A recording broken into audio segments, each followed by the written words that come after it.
They are not invaders from another galaxy, not ancient aliens who discovered Centauri first. These celestials were once human.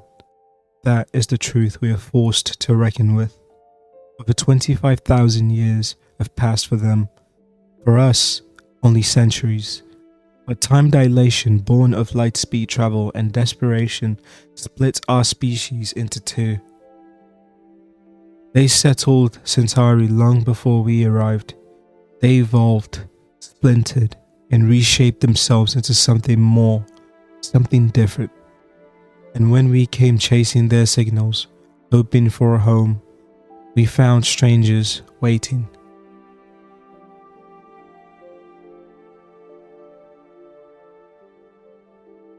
Imagine Earth on the brink, sending arc ships into the void. The first travelers arrived in Centauri with fire in their hearts and hope in their hands. They built, they survived, and they changed. What begins as survival becomes adaptation, and what begins as adaptation becomes transformation. These celestials are the culmination of millennia of genetic engineering, cybernetic fusion, and cultural divergence. They have evolved beyond human form physically, mentally, and spiritually. And yet, at their core, they are us, what we could become if we had the time.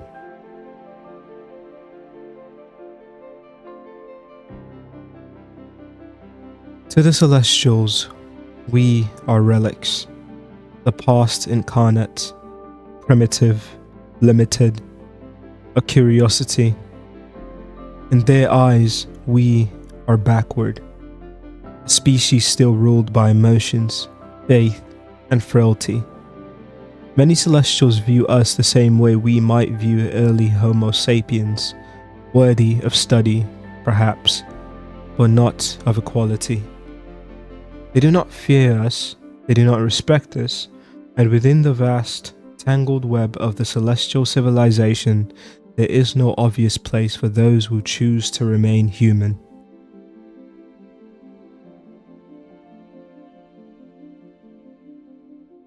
The Celestials are not a single empire. They are a cluster-spanning civilization made up of countless evolved human descendant cultures. They vary in form, in language, in custom, but together they rule the Centauri Cluster. Some are bureaucratic and cold, others spiritual and serene. Some wage quiet wars against one another, others devote themselves to unknowable pursuits. But there is one commonality: none of them see us as equals, and few, if any, want us here.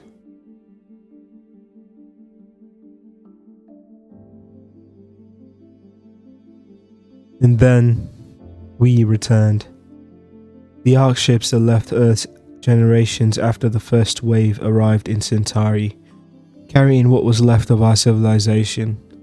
They followed the green signal, a beacon left by the early settlers, a promise of hope, a call to come home. But by the time we arrived, home was no longer ours. It belonged to the Celestials now. The beings who no longer remembered Earth, or who remembered it only as a myth, legend, or mistake. We were not welcomed, we were not celebrated, we were tolerated at best.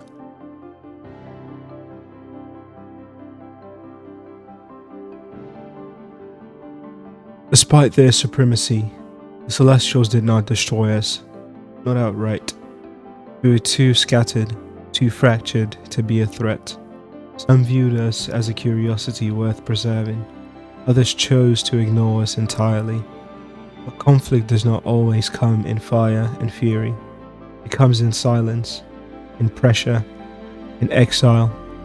It comes in the form of colonies denied access to trade, of technology withheld, of laws written to exclude. And so, humanity survives in the margins, among ruins, among shadows, among the few fragments of old alliances that still remember our name.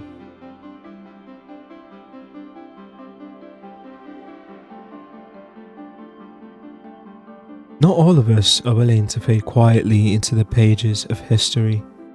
The travelers, those who brave the edges of the known cluster, are humanity's answer to the celestial question. They are not genetically enhanced nor shaped by forgotten science.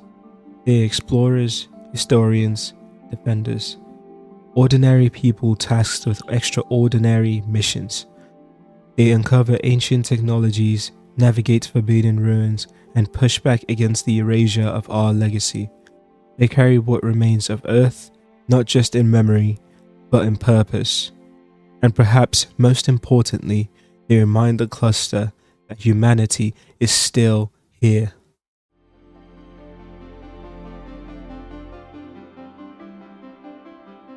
The Celestials are not monsters. They are not gods. They are the result of our own ambition stretched across time. They show us what lies at the end of the road if evolution continues unchecked, if technology replaces empathy, if transcendence leaves behind understanding. We call them Celestials, but in the end, they are still human, and perhaps that is the most terrifying truth of all.